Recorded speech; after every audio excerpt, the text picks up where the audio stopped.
మామా నాకు చాలా హ్యాపీగా ఉంది మామా. ఏమి మళ్ళా పెళ్లి చూపులు కుదిరినాయా? కాదు, 6 నెలల క్రితం పెళ్లి చూపులకు పోయినా కదా.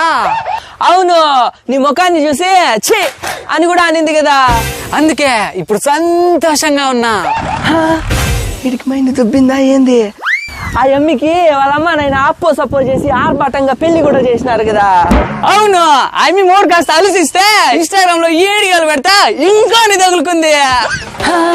ఆ తర్వాత ఇంకేముంది, మూడికి నామాలు పెట్టి ఇన్స్టాగ్రామ్ లో తగులుకున్నతో జంప్ అయింది.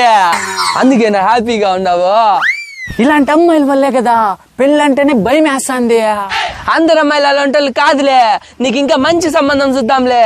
అవును, ఎందుకే ఆ అమ్మి మళ్ళా పెళ్లి చేసుకుందా? లేదు, అదేదో కోలివింగ్ అంట. ఓ కో లివింగా అంటే సహజీవనము, కలిసి బతుకుతారన్నమాట. హా, అంటే పెళ్లి చేసుకోరా?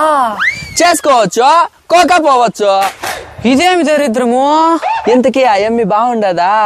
ఏందుండేది, చచ్చిపోయినలా.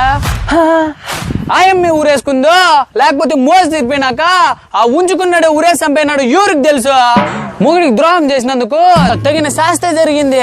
ఏం చేద్దాము, ఈ అమ్మాయిలకి మంచోడికి వాడుకొని వదిలేసేటోడికి తేడా తెలియట్లేదు.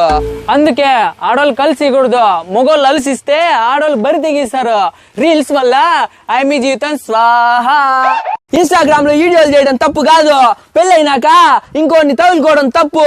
ఈ సహజీవనం అనే సంస్కృతి పెద్ద తప్పు. ఇలాంటి సంస్కృతిలో పడిన అమ్మాయిలు వాళ్ళు ప్రాణాలు తీసుకోవడమే కాకుండా తల్లిదండ్రుల పరువు కూడా తీస్తున్నారు.